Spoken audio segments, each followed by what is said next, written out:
I didn't start out confident or healed or having any idea where my life was going, but I built that life anyway. Hi, I'm Lizzy, and this is Life Coaching with Lizzy. Welcome to my channel. I'm so glad that you're here. Don't forget to subscribe. I want to start by saying this. I did not follow a straight path to get where I was going personally or professionally. That windy road still got me to a career that I love and that is meaningful, and to a really beautiful, loving relationship. None of that came easy. It all took hard work on myself and in school and in jobs that I had. Through all of that, I have learned the tools and skills that can help anyone get to that place. And that is why I made this channel, Life Coaching with Lizzy. I started out as a high school student who didn't care at all about class. I didn't study. And then I got to Spanish and chemistry. And I will never forget the Spanish test where I sat there looking at the paper and I had no idea what to write. Turns out learning a second language isn't one of those things that you can intuit or guess. You either know or you don't.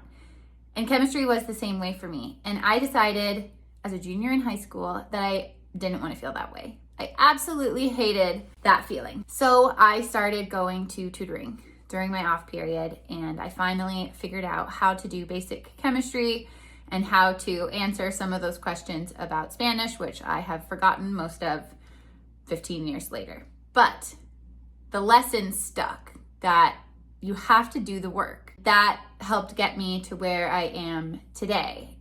Because I felt so rewarded by chemistry, and I loved the science of life. I thought biology is the coolest thing I could ever study, and I also loved the ocean. So I thought, I am going to go get a PhD, I'm going to be a scientist, and I'm going to study the ocean. Like, I literally cannot imagine a better career path than studying the life of the ocean. What is cooler than that? I went to the University of Hawaii to get a marine science degree, and in one of my labs, senior year, we were capturing shark pups in the bay to gather data about them, and a hammerhead shark pup died. I was enraged. I don't remember other people feeling that way, and I really didn't understand why. For sure, our professor just wrote it off like, oh, it's not that big of a deal. They're just proposed for protections under the Endangered Species Act. They're not actually listed. Because, of course, our only concern was for ourselves, not for the shark that we just killed. That moment was absolutely pivotal in my life, because I thought, if this is what science is, I have absolutely no interest in doing that, and I need a job where I can speak up and advocate. I didn't yet realize that was law. I had some ideas. I had joined the political science club, which was fun, but I left college really lost. I had this idea of, I'm gonna get a PhD in science for a very long time. And all of a sudden I didn't have that anchor anymore. I knew I wanted to do something that helped the environment or people, something that connects people more to like where our food comes from, to the planet, getting our hands in the dirt. But I didn't know what that was yet. So I spent a year traveling abroad, and a lot of that time I spent woofing in New Zealand, in Australia. What is woofing, you might ask? It's the worldwide organization of organic farmers. And basically it's a work exchange program where you go live with strangers and you work on their gardens or their farms. That was another absolutely pivotal experience in my life. It sounds cool, right? And looking back, I can say it was a smashing success for me as a person. My life turned out great. But I had people at the time that I loved and respected who were telling me, don't go. It's gonna set you back. You're going to be behind everyone else that graduated the same year as you. You'll be behind climbing up that career ladder. Had I taken that advice, I honestly don't know who I would be today. But this was one of those times where I bet on myself and I went anyway. And it changed me as a person. You may have gathered this from the fact that I'm a lawyer, but I'm a very type A person. When I was younger, I had a hard time when things didn't meet my expectations, and I had a hard time with change. And when you live with strangers and you're moving between houses every 7 to 14 days, and everyone loads the dishwasher differently or eats differently or has different rules in their house, you can't have expectations because you don't know what it's going to be like until you get there. And that was very uncomfortable and very good for me to open my mind and be more comfortable with the unexpected, with uncertainty. That's something a lot of us are not comfortable with, and it's still something I work on. So much is out of our control in life, and that can be really hard and scary sometimes. So that's definitely something we're going to talk about on this channel. After I got back from woofing, I knew that I wanted to go to law school, but it's a long process to take the exams and to get in. So I had a few years off, and during that time, I lived in downtown Denver. I worked as a cafe manager, I worked as a bartender, and I was one of those people on the sidewalk outside of the grocery store saying, hey, do you care about the environment? You should donate $15 a month to this organization I work for. That was an interesting time, let me tell you. So I did odd jobs for 3 years, and then I started law school, and that was the first time I really felt like I belong here. This is where I'm meant to be. And this is also where I had to use a lot of those skills that I had learned elsewhere. Because in law school, students are often told there's 1 or 2 ways to success. This is how you're supposed to do things. This is what everyone else did to get the job that you want. And I did not do it that way. I went my own way.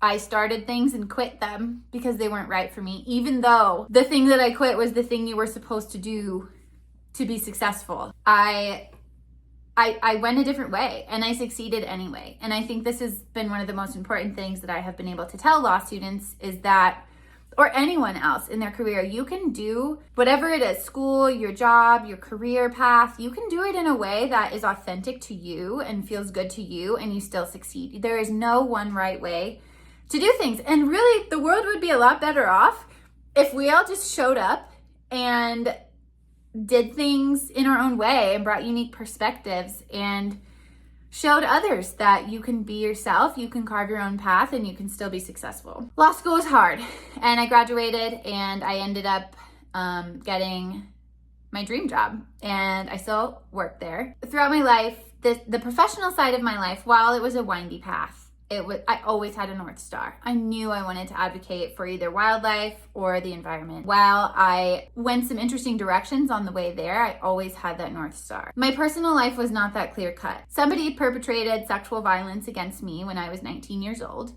and it fundamentally changed my life, and it changed who I was for a long time. I experienced a lot of fallout from that trauma. And that meant I had a hard time trusting people.